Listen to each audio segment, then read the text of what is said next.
Çoxsəsliliyin səsi Araz News radiosunu dinləyirsiniz.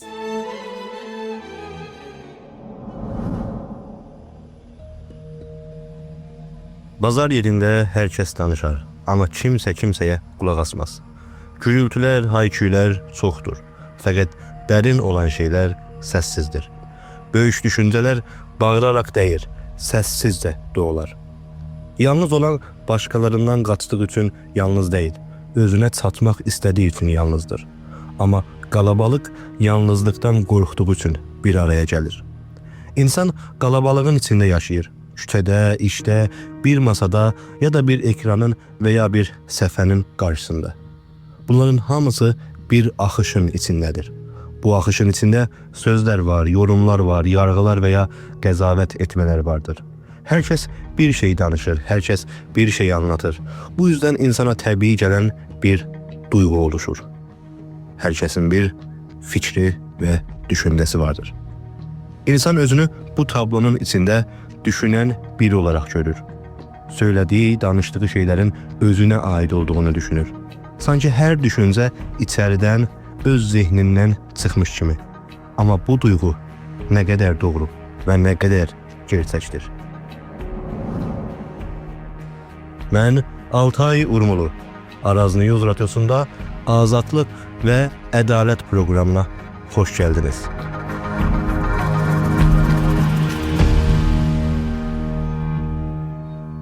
Bir insanın söylediği şeyler gerçekten ona mı aittir? Yoksa o düşünce çoxdan başkalarının zihninde şəkillənmiş, oradan ona çatmış bir şey ve düşünce midir? Çünkü insan bazen öz fikrini savunduğunu düşünür. Ama əslində sadəcə daha önce duyduğu bir cümləni tekrarlayır. Bazen bir düşünceye inanır, ama o düşüncenin hardan geldiğini heç soruşmur. Ve çox zaman bir fikri doğru görməsinin nedəni onun doğru olması deyil, ona yad veya özgə gəlməməsidir. Bizim de tam burada sualımız ortaya çıxır. İnsan gerçekten öz başına mı düşünür, yoksa başkalarının düşündüğünü mü tekrarlayır? İnsan neden uyum sağlayır veya neden sazgarlaşır? Bu suala uzaq bir yerdən deyil, günlük həyatımızın içindən baxmamız gerekir. Bir iş toplantısını düşün. Herkes eyni masada oturur. Bir konu tartışılır, içlerinden biri danışanlara katılmır ama bunu diline getirmir. Çünkü o anda söylenecek bir söz sadece bir fikir değil, aynı zamanda bir risktir.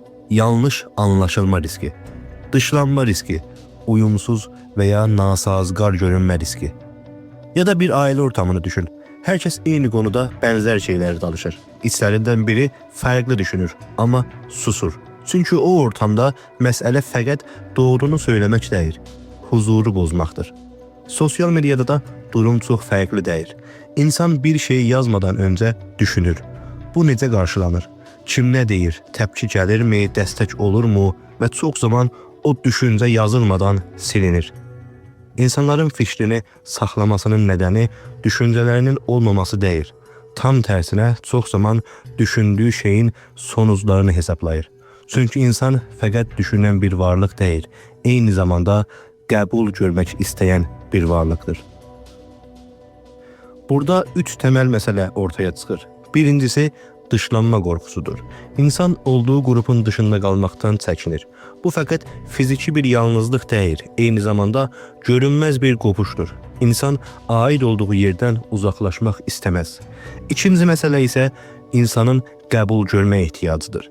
İnsan fəqət var olmaq istəmir, qəbul edilmək də istəyir. İstəyir ki, başqalarının tərəfindən qəbul olsun, onaylanmaq, anlaşılmaq, hətta bəzən fəqət bir sorun çıxartmayan biri olaraq qalmaq istəyir. Üçüncü məsələ isə olduğu yeri və mövqeyiyyətini itirmə qorxusudur. İnsan olduğu yerdə bir qonum veya bir caygah edilir. İşində, dostlarının çevrəsində, toplumda. Bu qonum bəzən bir fikirlə sarsıla bilər. Bu yüzden insan fəqət düşündüğünü değil, o düşüncenin ona ne vereceğini ve o düşüncenin sayesinde ne itireceğini de hesaplayır.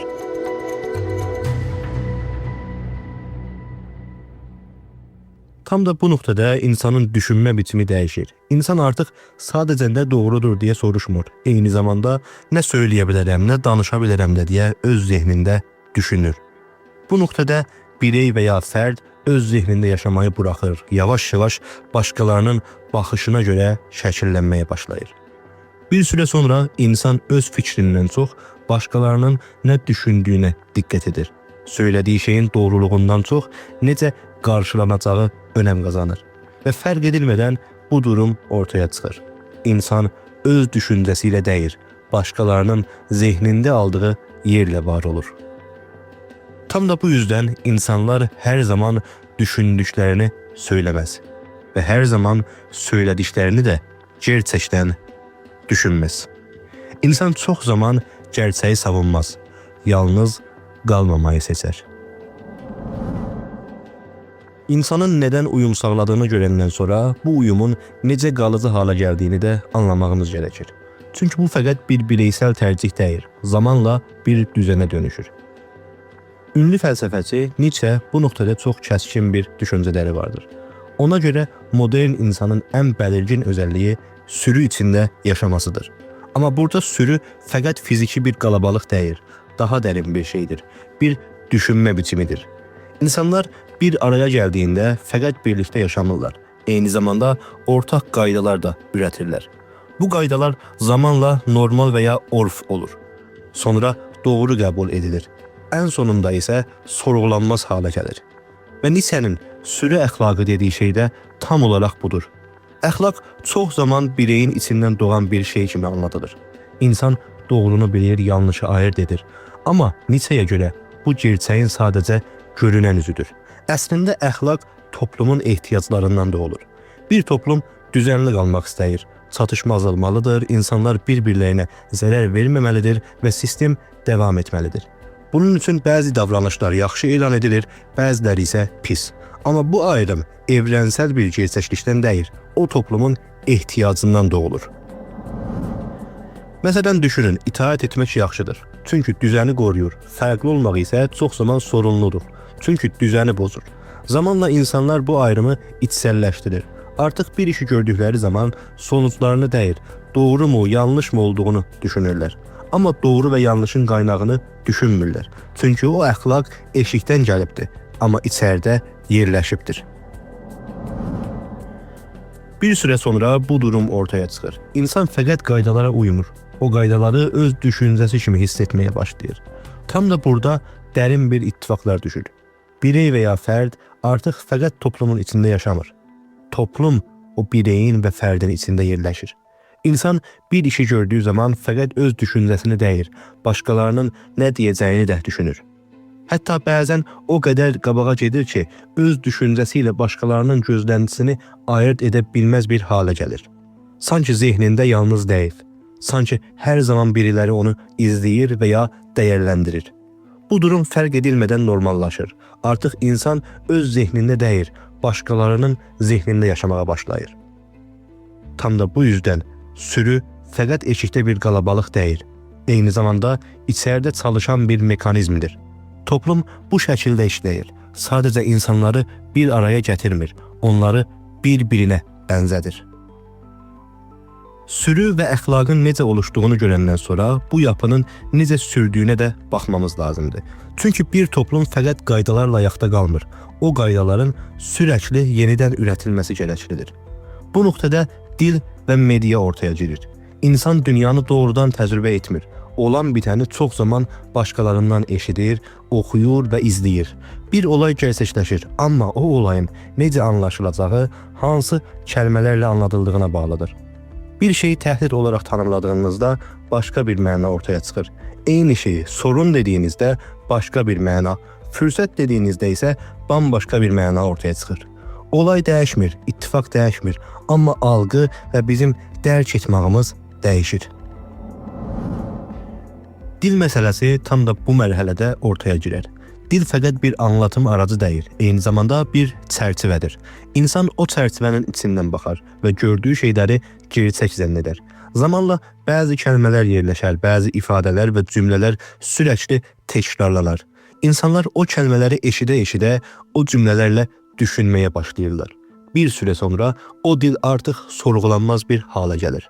Və ən önəmlisi, o dil insanlara kim olduqlarını da söyləyir. Biz və onlar ayrımı buradan oluşur.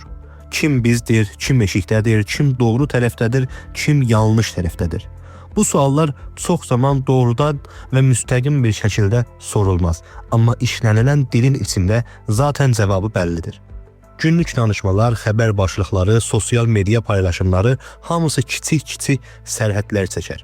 İnsan bu sərhədlərin içində qalmağı öyrənər və bir süre sonra insan sadəcə bir olayı dəyərləndirməz, eyni zamanda hansı tərəfdə durduğunu da göstərir.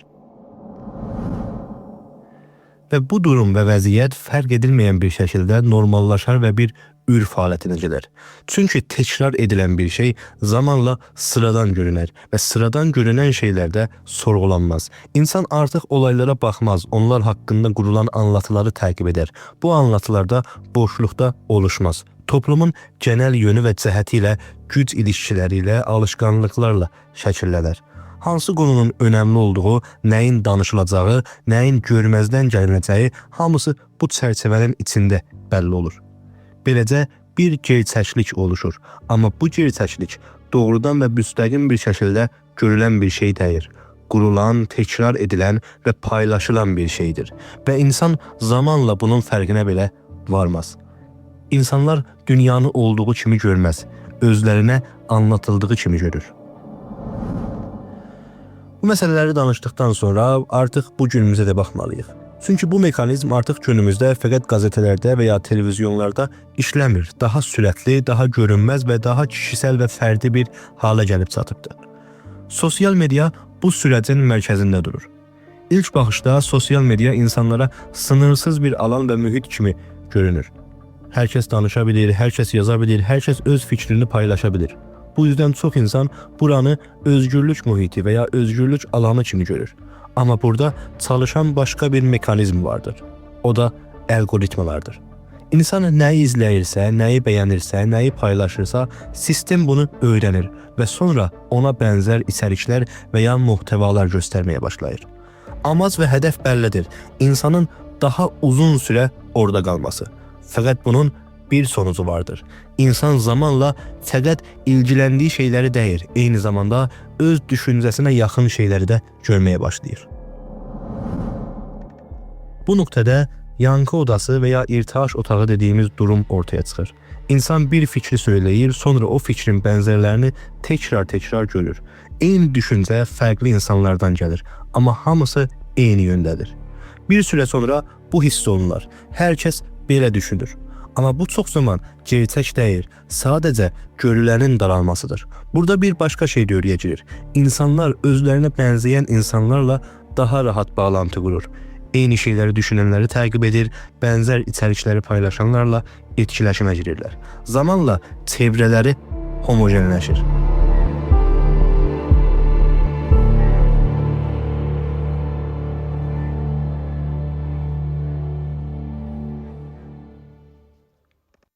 Fərqli olan yavaş-yavaş itir. Qarşı fikirlər ya heç görülmür, ya da görüldüyündə də yad, özgə və uzaq kimi hiss edilir. Bu yüzden tartışma dəyişir. Əskidən insanlar fərqli görüşlərlə qarşılaşırdı. İndi isə çox zaman öz görüşünün fərqli versiyonlarını görürlər. İnsan artıq qarşı bir düşüncə ilə üzləşmir. Onun yerinə öz fikrinin təkrarını izləyir və bu təkrar o fikri daha da gücləndirir. Bir süre sonra insanın fikri dəyişməz, sadəcə sərtləşər. Bu yüzden sosyal medya fəqət bir iletişim aracı deyil. Eyni zamanda düşüncənin yönünü və cəhətini belirleyen bir ortamdır. İnsan artıq tartışmır, öz fikrinin yankısını dinləyir. İndiyə qədər sadəcə teorilərdən danışdıq. Amma bu danışdığımız teorilər fəqət teoride qalan qavramlar deyil. Günlük həyatımızın da içində fərqli toplumlarda, fərqli biçimlərdə ortaya çıxan bir düzen vardır. İran bu açıdan önemli bir örnəkdir. Uzun illərdir güclü bir medya yapısı vardır. Dövlətin kontrol ettiği kanallar, rəsmi söylemler, dini və ideolojik anlatılar, bunların hamısı bir çərçivə oluşturur. Bu çərçivənin içində nəyin doğru, nəyin yanlış olduğunu, nəyin qəbul edilə bilər olduğunu rejim bəllidir. Amma bu tək tərəfli bir yapı deyil. Bugün İranda fəqət dövlət mediası yoxdur. Eyni zamanda xaric mərkəzli kanallar, diaspora mediası və sosial media üzərindən yayılan fərqli anlatılar da vardır. İnsan ilk baxışda bunu bir çeşitlilik olaraq görür. Fəqət burada diqqət edilməsi gərəkən şey içəriklərin və ya muhtəvaların fərqli olması deyil, mekanizmin bənzər olmasıdır. Bir tərəfdə dini və ideolojik bir dil işləyir, digər tərəfdə isə Pəhləvi kimi faşist cəryanlar tərəfindən fars milliyyətçiliyini reklam edilən bir dil. Amma hər iki durumda da ortaq bir şey vardır. Kitləni bəlli bir çərçivə içində tutmaq. Hər anlatı öz doğru sonunu qurar, öz kitləsini oluşturar və öz sərhədlərini seçər və o sərhədlərin eşiyinə çıxan düşüncə sürətli bir şəkildə eşikdə buraxılar. Sosial media bu sürəci daha da qarışıq halə gətirir. Bir tərəfdən insanlar daha çox bilgiyə çatır, amma digər tərəfdən isə hansı bilgiyə çatacaqları gedərək daha çox yönləndirilir. Eyni platformda tamamilə zidd iki dünya oluşa bilər, amma bu iki dünya öz içində qapalıdır. Bu yüzden məsələ fəqət hansı bilginin doğru olduğu deyil, hansı bilginin görüldüyüdür. Bu durum İrana özgü bir şey deyil. Amerikada da son illərdə yaşanan qutuplaşma bənzər bir yapını göstərir. Eyni ölkənin insanları eyni olaylara tamamilə fərqli mənalar yükləyir. Çünki fərqli media qaynaqlarını təqib edirlər, fərqli anlatıların içində yaşayırlar. Brexit sürəcində də bənzər bir durum ortaya çıxdı. İnsanlar eyni referendum haqqında danışırdı, amma əslində fərqli dünyalarda yaşayırdılar. Hindistanda isə bu sürəc daha çox kimlik və din üzərindən şəkillənir. İşlənilən dil, qurulan anlatı və oluşturulan biz tanımı toplumun necə düşündüyünü doğrudan etkiləyir. Bu örnəklər ilk baxışda bir-birindən çox fərqli görülür. Fərqli ölkələr, fərqli mədəniyyətlər, fərqli siyasi yapılar. Amma biraz yaxından baxdığımızda ortaq bir şey daha ortaya çıxır. Eyni mekanizm. Anlatı qurulur, kimlik oluşturulur və sərhədlər çəkilir və insanlar bu çərçivənin içində düşünməyə başlayırlar. Bu yüzden məsələ fəqət bir ölkənin sorunu deyil. Bu modern dünyanın işləyiş biçimidir. İnsanlar fərqli şeylərə inanır kimi görünür, amma bənzər şəkildə yönləndirilir. Bu nöqtəyə qədər danışdığımız məsələlərdən ortaya çıxan tablomuz netləşir. İnsan çox zaman öz başına deyil, bir çərçivənin içində düşünür. O zaman bu çərçivənin eşiyinə çıxmaq mümkünmüdür? Nietzsche bu suala üst insan qavramı ilə cavab verməyə çalışır. Amma bu qavram çox zaman yanlış anlaşılır. Güclü, üstün, hər kəsdən fərqli bir figur kimi düşünülür. Oysa ki, məsələ bundan daha sadə, amma eyni zamanda daha çətindir. Üst insan başqalarının qurduğu dəyərlərlə yaşamayan insandır. İnsan doğulanda bir dünyanın içinə girir. O dünyada nəyin doğru olduğu, nəyin yanlış olduğu, nəyin qəbul ediləcəyi böyük ölçüdə öncədən belirlənibdir. İnsan da çox zaman bu hazır çərçivənin içində yaşayır. Üst insan deyilən şey bu çərçivənin fərqinə varan və onu sorğulaya bilən insandır. Amma burada önəmli bir nöqtə vardır. Bu fəqət fərqli düşünmək deyil, sadəcə qarşı çıxmaq da deyil. Çünki qarşı çıxmaq belə çox zaman eyni oyunun içində qalmaqdır. Bir düşüncəni rədd edərkən belə onun belirlədiyi sərhədlər içində hərəkət etmək mümkündür.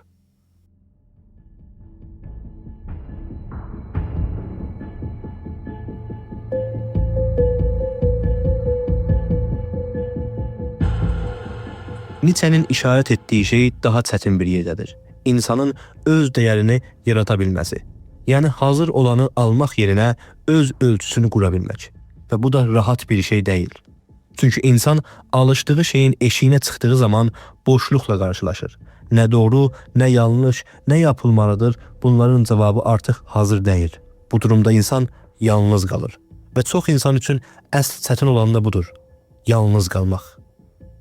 Sadəcə fiziki olaraq deyil, zihni olaraq da yalnız qalmaq. Öz düşüncəsi ilə baş-başa qalmaq. Başqalarının onayına və təyidinə ehtiyac duymadan bir şeyi savuna bilmək. Bu yüzden üst insan bir hədəf kimi anlatılsa da, gerçəkdə daha çox bir istisnadır. Hər kəsin çata biləcəyi bir nöqtə deyil.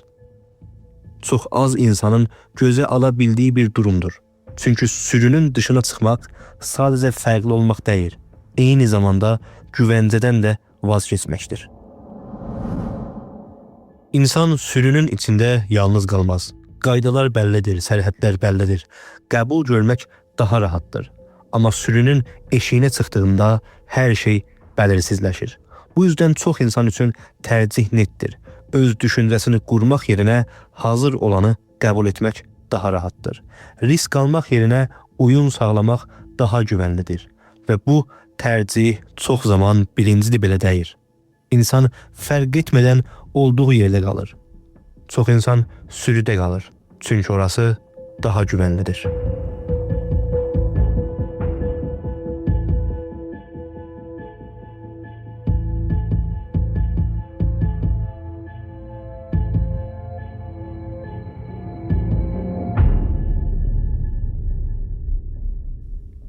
İnsan başqalarının dəyərləri ilə yaşadığı sürəcə özü deyir.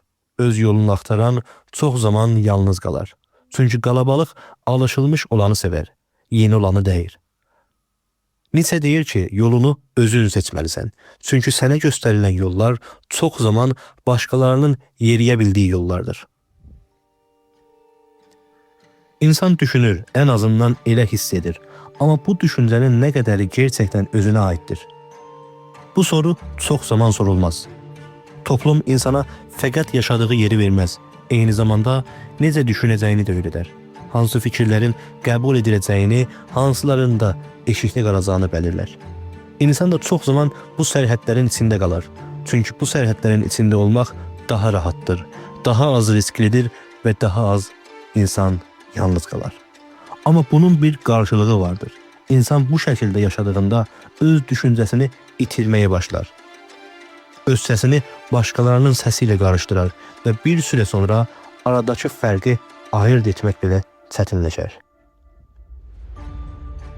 Və bu nöqtədə geriyə tək bir şey qalır. Seçim. İnsan ya olduğu yerdə qalar, ya da öz yolunu axtarmağı seçər. Amma bu ikinci yol rahat bir yol deyil. Çünki qəbul görməklə özgür olmaq çox zaman eyni anda mümkün olmaz. Və bəlkə də bütün məsələ burada düyünlənir. İnsan gerçəkdən özgür düşünmək istəyir, yoxsa qəbul görmək üçün eyni düşünməyi mi seçər?